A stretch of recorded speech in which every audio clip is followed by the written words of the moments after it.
Welcome back to the Lanterne Rouge Cycling Podcast.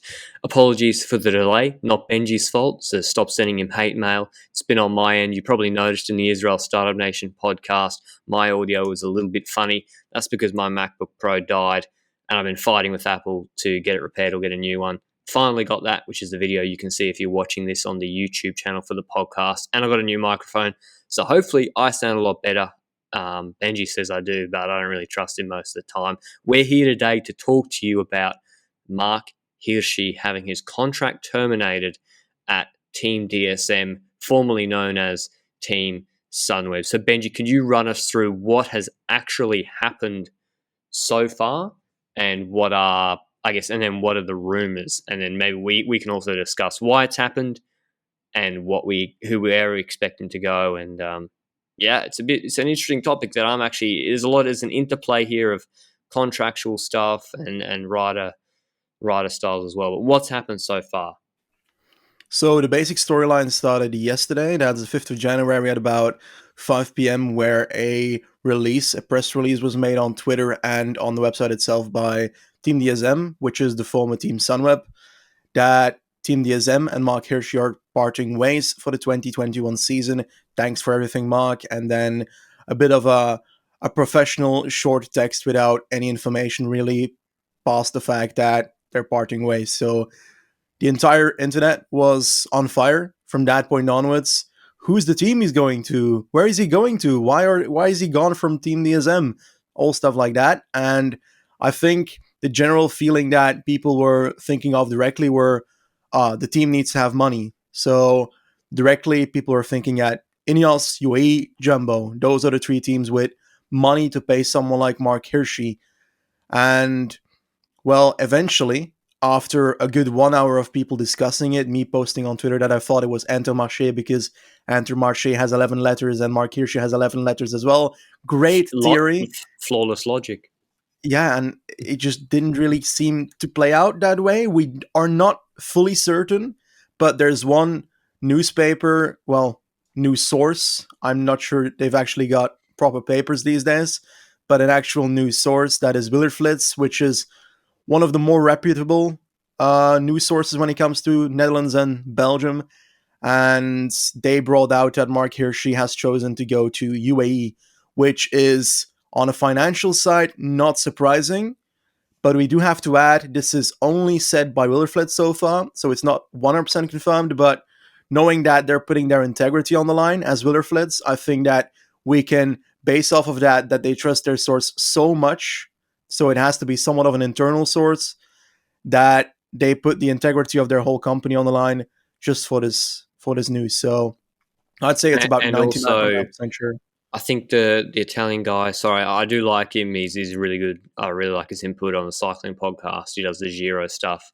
He reached out to Trek and they said, not us. We're not signing Marc Hirschi. So it's not just, we do have to say and address that it's not just moving teams that a rider might get cut. It could be a number of the big reason, which thankfully we don't jump to this conclusion anymore. Maybe we would in previous years, which maybe we should reflect on, being how the state of cycling is in a better place, is doping.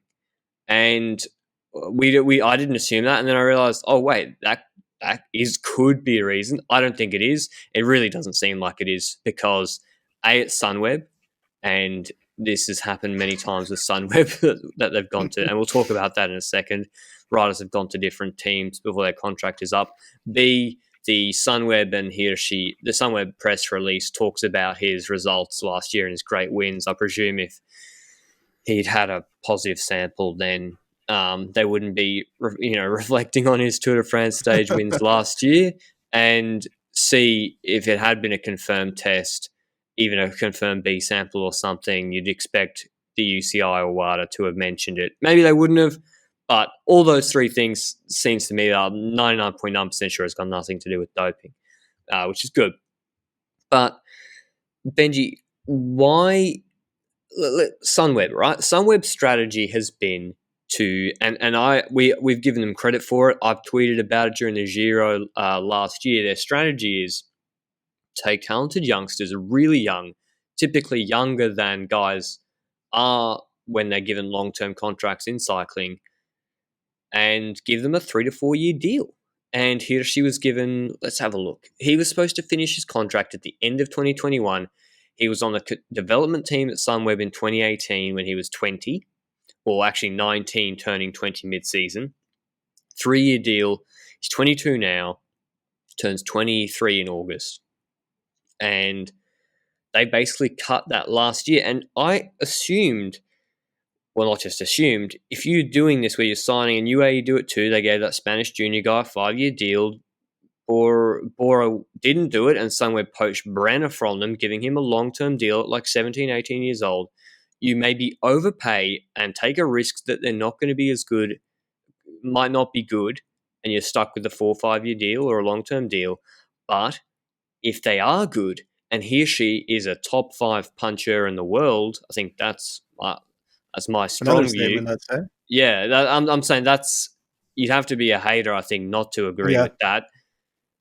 He's that level at 22, 2018 world champ, road race champion, and you've now cut off the year where it's most profitable. He's on the 3rd year of a Neo Pro salary. He hasn't actually won a monument or the Tour de France, which can maybe trigger a contract uplift.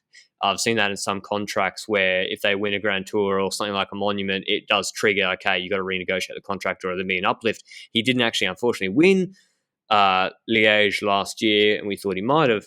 So he's probably on, I don't know what he's on, but it's going to be he was going to be underpaid this year. And that's the whole Sunweb strategy. So for him to be let go, you'd have to think UAE are buying him out and giving DSM a pretty handy chunk of change, Benji. That's the only logical explanation for it. Like, do you have any other reason why they've let him go? It might not be UAE, but it has, whatever team it is. Do you have any other explanation for why, if you're DSM, you would let Hirschi go? Maybe your best rider.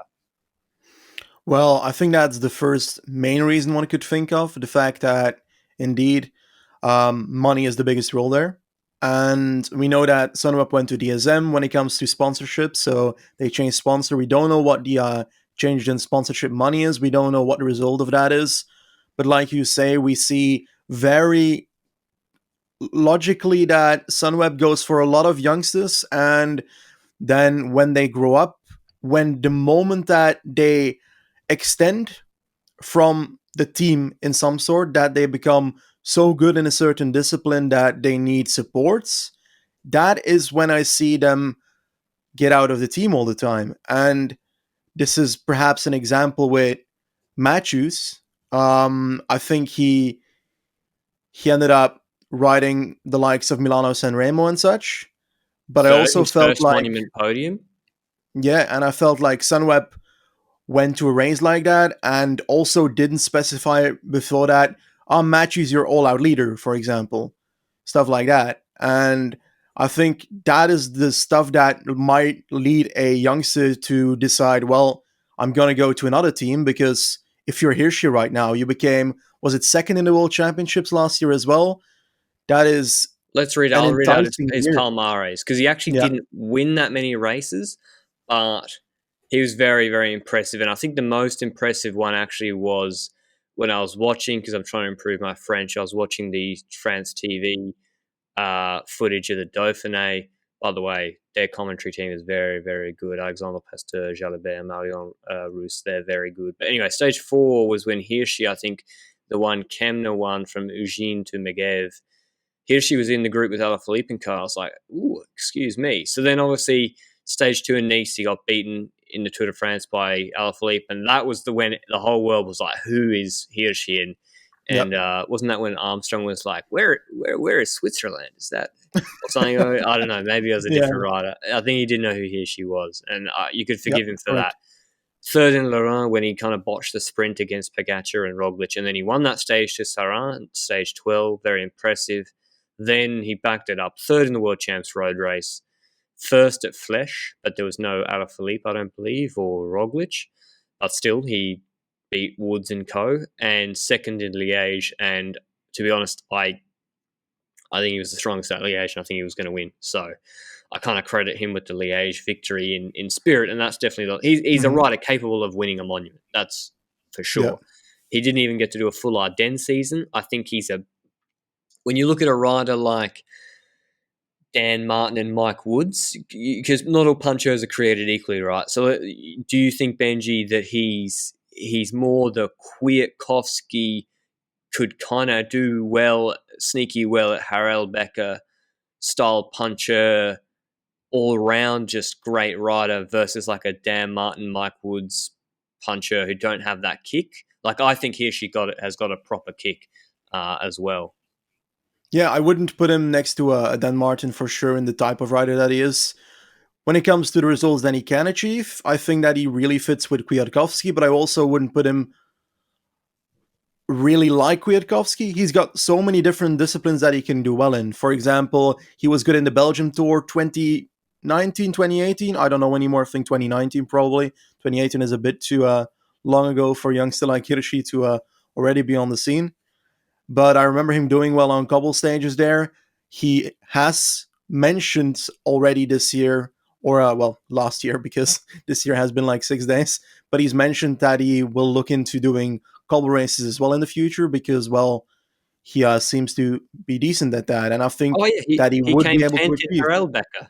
He did in 2019. He came 10th in Big Okay, Bang I didn't Classic. even Yeah, know and that. you were right. At Big Bang Tour Benji, he came second Big Bang, yeah. on stage 4. So wow, yeah, you're right. In 2019, he's already shown some cobbling, especially third at San Sebastian is sort of versatile as Yeah. well. And the thing is, we're talking about cobble, we're talking about punching, but I would not put him too far to win the likes of a Paris Nice or a 1 week hill race, perhaps the likes of a Catalunya or something, because he has the Yeah, climbing. Catalonia, yep. He's got the climbing enough to be able to follow an elite group properly in the likes of Dauphiné until the last 4-ish kilometers. We saw that. And I think if they really work on that as well, just next to the punching, because punching is obvious. For me, he's the second best puncher in the world right now. And I would not say otherwise. I think that Hirschi has more punch than, sorry people, Roglic, I think. And the reason I think that is because I'm talking about the actual acceleration punch here. I'm not talking about the GC person that wins in the last kilometer. Roglic would probably be third for me, and Alaphilippe still first. But here she's definitely up there for me. We said it on the awards show of 2020, and I think he's only gonna grow. He's young, so he'll have to be 22. having a real bad change in the plot here to actually become a bad puncher suddenly. So it's unlikely that he'll be a worse rider in the coming years than he is so far. And with a team like what is mentioned of being UAE, I think that would really help him compared to his Sunweb because, like we said earlier, Sunweb has this idea of going to a race with their entire team and keeping their entire team in mind throughout the whole race. And at a certain point, you have to make a real decision of who you want to go for, an all out decision. And once you do that, then you gotta go for that rider. And definitely, if it's Hirschi, the man is far better than anyone else on Sunweb when it comes to punching. In any race that is finished in a punch, he has to be leader, and the entire team has to work for him. And I think on UAE, he's more likely to get that support because of the team philosophy. I look at, so say let's deal with potentially where he goes in a second. Let's talk about, I'm going to play devil's advocate on behalf of Sunweb here because Sunweb have let go in either acrimonious circumstances or before their contract is up. Before Hirschi, most recently was Michael Matthews, and I felt that kind of did make sense because Matthews deserves to get paid quite a lot. He's an established rider. I think he's 30 now. I think he could have a Greg Van Avermaet 3-year long peak here in the right circumstances. Van Avermaet from 30 to 33 years old did. And if I'm Matthews, I'm wanting to do that too. And Sunweb was saying, okay, well, we got all these youngsters and we don't want to. It just didn't work. It didn't work. Matthews was rightly demanding leadership. They were saying we want to do something. We're going in a different direction. Fine, he's gone to Mitchelton. Then there was Dumoulin. That didn't work out very well, and I think everyone seems to be on the side of Dumo on that. Few crazy stories about communication there. Then there was Barguil. Was it Benji? Was there something weird that happened to Barguil get released early? Kittel, I think, might have got released early too. Kelderman's left in pretty acrimonious circumstances. So all these things of riders getting good, and if you're Sunweb, maybe you're saying, well, we're just selling high. Maybe Sunweb is saying Hirschi got lucky in a 4 to 5 week period last year. I don't think that, but they're saying he got lucky in a 4 to 5 week period. We don't know what if UAE said we'll give you €1.5 million. I don't, or something just crazy, and they're like, well, what are we going to do? We have to take it. Who knows? I don't doubt it's that much, and they're like, also, we've brought in Romain Bardet. Bardet's not on some neo-pro contract either. He's actually an established rider, podiums at the Tour de France.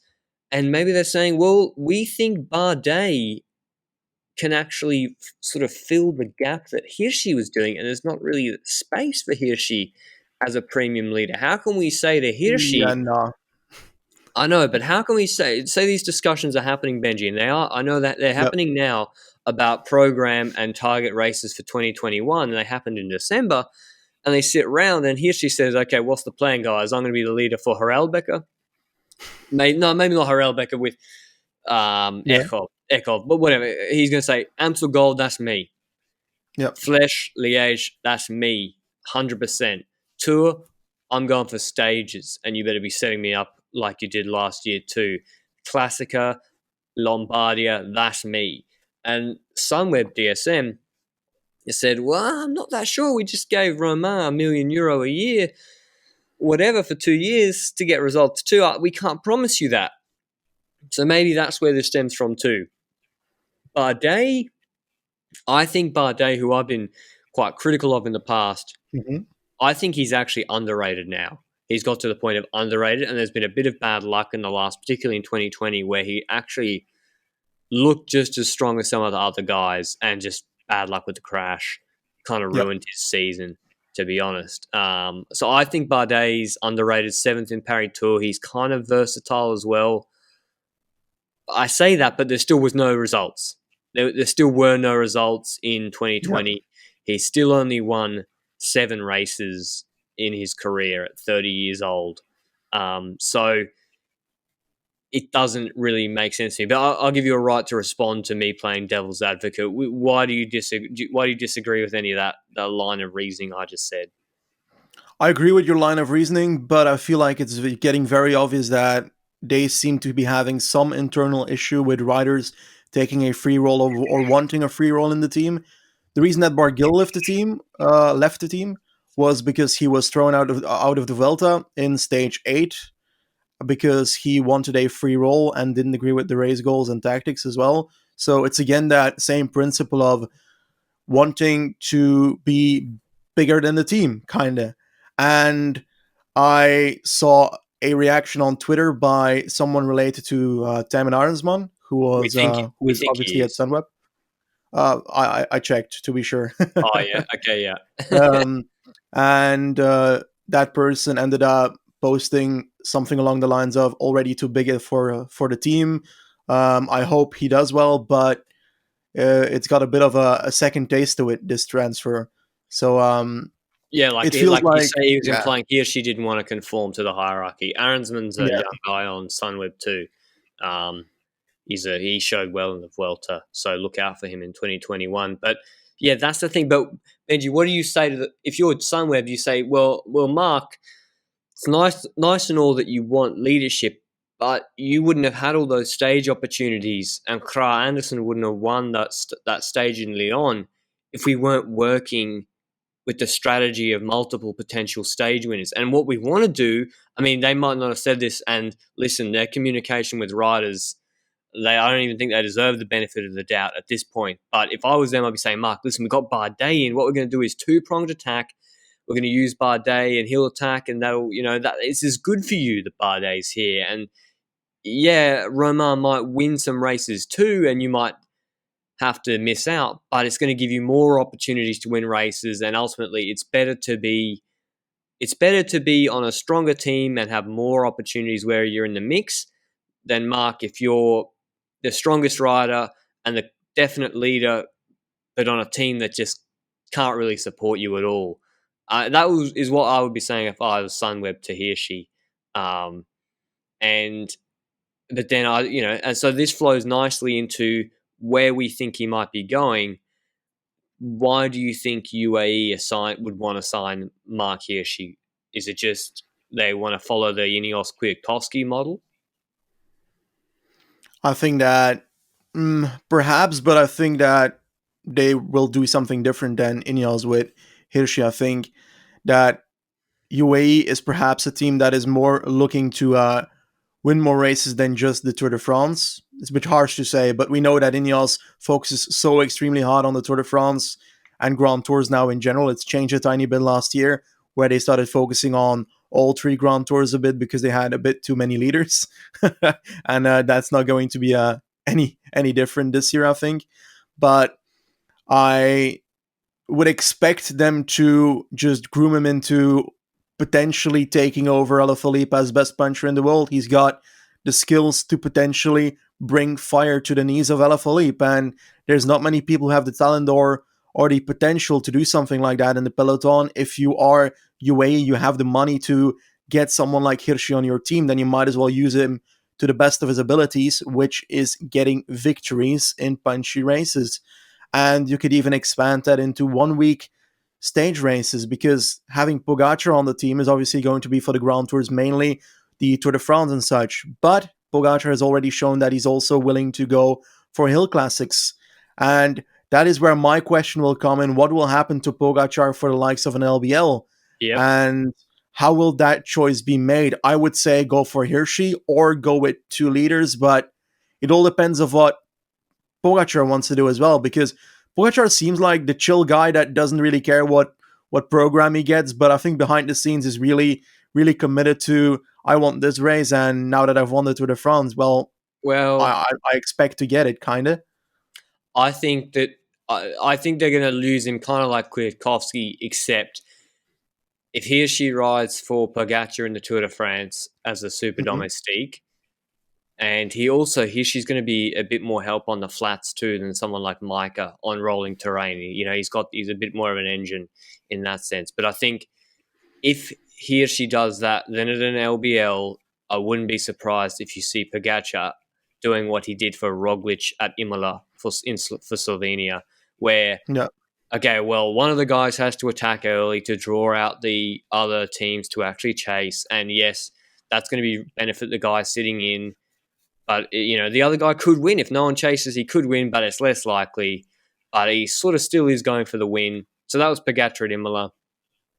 Again, LBL this year, we say here she would have come first. Well, Pogacar was right on his heels and came yeah, that's third true. behind and would have come second at least. So yeah, you're right. How do you combine these two guys who are going to be going for a lot of the same races? Like especially Milano San Remo. I think UAE. Who will UAE be going for? Christoph, right? But Mm, maybe UAE can now have a strategy where they attack super hard on the Poggio I with would. I Hirschi. trust Hirschi more. Hirschi follows Alaphilippe. Hirschi sits on Alaphilippe and says Christoph is behind. So that's Yep. actually to use him in that way is quite smart. Strada Bianca, Pogacar and Hirschi again is a nice combination. But this is how I thought they could have used Bardet and Hirschi. But I think Pogacar's just so consistent. Yep. It seems he can get a top 15 in almost any race, any day of the year, all year. Um, but I also think he will be happy to work for Hirschi if Hirschi puts in the work for him in the Grand Tours and in the Tour de France. I mean, he was happy to work for Roglic in the World Champs because he kind of felt bad about the Tour de France. I think I saw him say somewhere. But so if you were UAE, so do you think this is a good signing by UAE? If you were UAE, would you have coughed up the money for Hirschi? I think signing Hirschi is always a good decision at this point. I think that he's got so much potential, and he's most likely not at his max yet, which would mean that he can build bridges to wonderful victories in the future, which is crazy because he's also so very disciplined in different ways. I said it before, hills, he can ride on mounts, he wants to do cobbles, just like Pogacar, by the way. So it's intriguing how they want to do all the same races and also both want to go to the cobble races. So they're going to start at a cobble race at some point with Pogacar and Hirschi in the team, if perhaps, which would be pretty intriguing. So yeah, they're both very good riders in all different disciplines. And I think having someone like Hirschi in the team can only make the results of the team better. Some people have been saying in chats that I was in, for example, what if his season is disappointing? I kind of don't believe in it. Like, even a disappointing season with Hirschi would likely still get good results, I would say. But then again, perhaps that's just me thinking Well, he only has two thinking pro about it. wins. Yeah, but But I like, think I let's be think I honest. think it's high. I think that is hiding something. I think it's too simplistic to say that. Yeah, When you look at third in Classica San Sebastian at 20, 21 years old in 2019, his junior or under 23 pedigree, and then what he did in that Tour de France Liège period, I think it's a bit simplistic to say that this 22-year-old is somehow going to get a lot worse next year, especially going across to UAE, UAE have seemed to have sorted it. They've gone from the team who gave their riders energy drinks that made them gain 5 kilos and feel bloated to seemingly much more switched on. So, I mean, this is the punching team. They might take Benji, or they could take Valerio Conti, Rui Costa, Davide Formolo, Micah, Pagacha, Ivo Rui Oliveira, Jan Palonch, Alexander Rubashenko, and one of their new signings, Matteo Trentin. That is pretty strong, very versatile. Obviously, they've still got Christoph, who, again, we're talking about underrated riders, like one of the most underrated riders still in the pro peloton. That's a pretty formidable Ardennes team, Benji. Like, I'd be scared of them in the Ardennes. They got a lot of different yeah, guys, a lot of different threats. They got guys who are sort of good on the climbs, and then they got guys who are sort of more engine types like Trentin. Trenton's a great. I mean, him with Christoph, I can't wait to see it as well. That should be really good to see. But what program would you do if you were Hirschi next year? Assuming he doesn't, maybe he goes to UAE or wherever. What program would you do? I would try and focus mainly on the hill classics. I would aim to win all three of them because that's what you do if you're one of the top three punchers in the world. Gilbert triple. Yeah, I would Amstel try and do Flesh that. Liège. Yep. I think he's got the capabilities to win all three. I'm not sure he has the capabilities of beating Alaphilippe 3 times in a row, which is a bit less likely. But yeah, like after that, the real decision is where do you send them when it comes to Grand Tours. I would expect they send them with Pogacar to the Tour, but on the other end, there's potential if you send them to a Vuelta that has climbing, but is mainly focused on the hills, like every single Vuelta in the last 10 years, that he could actually ride GC. Maybe that's what And if they he does think. that, Maybe if we, Piper, and they think that. Yeah, that's a good point. I hadn't really thought of that. I'd be down for that. And yeah, I'd love for him to do at least one Colby Classic again, just to see if he is improving in that as well. Perhaps the one closest to the Hill Classics.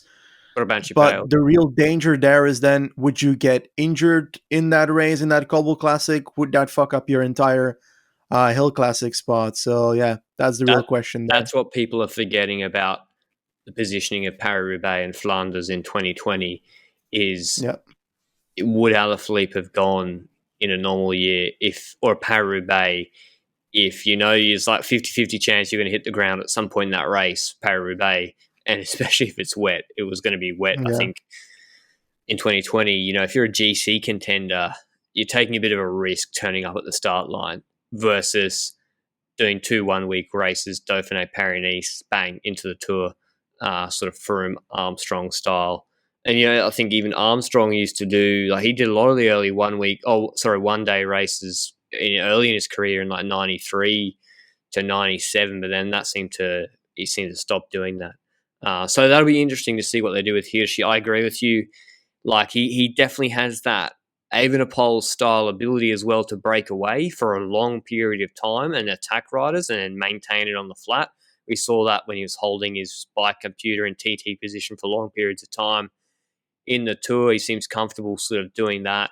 Maybe UAE is seeing something on GC for him. But do you think this is a good thing or a bad thing for cycling in general, Benji? I think some people might be disappointed that,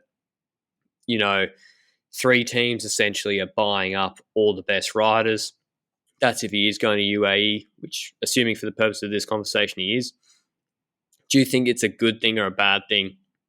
Were you kind of like, oh, really?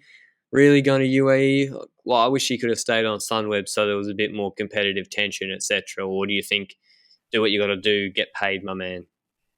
I think I'm one of the people that are perhaps on the more capitalistic side, that I'd be like, yeah, I'm not really for those financial limits for teams. I'm not really for those limits when it comes to getting the best riders in a team.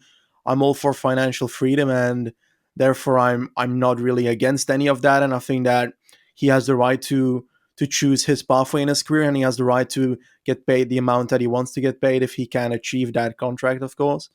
And one should not be criticizing someone for signing based on finances, because I'm pretty sure that 90% of the people that are watching this podcast or listening to the podcast or in general live life would be considering a different job if they get a significant change in pay.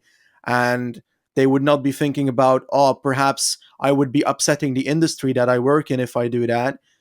The majority will be thinking, oh, okay, yeah, I can earn more money and I can provide more money to my family. I can get more money in the future so that I can give that to my kids in the future. Stuff like that. I think that people shouldn't view this as a crime that he decides to go for a bigger contract, because it's what most people would do. The converse to that is, well, he still had a year to go at Sunweb. So how did UAE just out of the blue, UAE just said to Sunweb or DSM, hey, how much is it going to cost to release him? I mean, his agent is Cancellara, I understand. So I don't actually know. I know in the NBA, you can't be like teams can't be enticing other players that are under contract at another team. But I'm pretty sure in cycling you're allowed to negotiate his extension for 2022 onwards, because he was out of contract 31 December 2021 at Sunweb. DSM, they're allowed to negotiate that extension with other teams. His agent, perfectly fine to do that. So maybe he or she had that really good season, breakout season 2020, said, hey guys, what money are you thinking in 2022? Like, we're going to be talking over €1 million at least, right?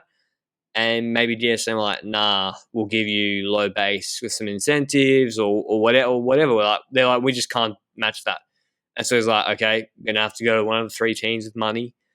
And then UAE were like, why not come earlier? Or it could have been the other way around. We don't know. This is why Benji and I, we waited for this emergency, but not really an emergency podcast anymore, because when we don't have the full information on things like that, we've only got half the story so far. We've learned to just wait a little bit just to try and get some more to come out. It hasn't come out, unfortunately. And yes, and we don't know whether somewhere we're like, well, if you're going to be going to UAE next year, feel free to go now. I don't know. Maybe because if UAE gave them like 300 and his salary was 150, then that's a 450k saving, I guess, for DSM. But who knows? I kind of wish it was a different team, but I do like Pogacar as a rider. I just hope it doesn't ruin the Palmares of either. I'm positive that they could make it work, but I just don't want to see them have their Palmares sort of, or their opportunities diminish too much. But there's some space there as well. Matteo Trentin and Christoph, I'm low key very excited about, but that'll be another podcast for the UAE preview. We got anything else to mention about the Hirschi thing, Benji? I mean, I guess it goes to show the caliber of rider he is now, that he just sort of merits a podcast on its own. You got any other thoughts? Anything else you've seen on Twitter that you'd like to respond to or think merits consideration? Nothing really new, but I think the last thing I want to mention is that I think that this is also financially a good deal for UAE, because they will be paying Hirschi at the moment based on his results, but also on the potential what he could grow into, but also because he has not won a monument, because he has not gotten that big win outside of Tour de France stage, of course, which is already kind of big. That means that that's probably going to be a significant difference in payment as well. And I think the moment that if he would have won at DSM a monument in 2021, then they would be pricing him very differently at the end of 2021. So I think that's a detail that can't be just skipped over. How much money do you reckon Julian Alaphilippe has cost Marc Hirschi? I reckon a lot, over hundreds of thousands of euro, maybe. I Yeah, mean, I it say shouldn't work. 250K. Yeah, maybe you got the bonus plus then future earnings. Yeah, Yeah. I don't know why. I don't know how riders don't get more pissed when you think about it. It's like, Yeah. like I would be so mad. Not just like the whole, oh, you just caused me a crowd, I want to win, but like when you think about, wow, you just cost me so much money. But hey, Yeah. I'm excited for Alaphilippe next year too, and Bardet. Let's briefly. I think I did write this down that we were going to mention this.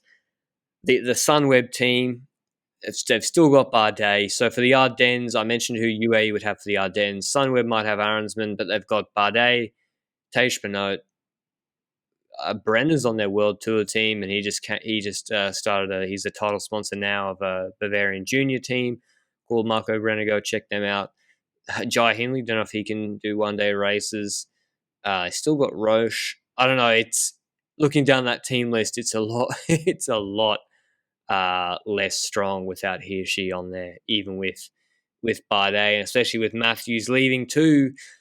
It's not as strong in races like Paris Tour where Pedersen won. I mean, he won that, but races like Britannia Classic, etc. So yeah, Sunweb. Who knows how they'll go next year?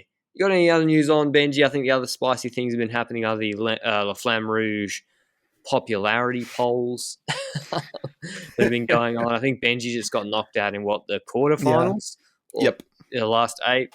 I got knocked out early because my Twitter sucks, and also people probably don't like me for good reason.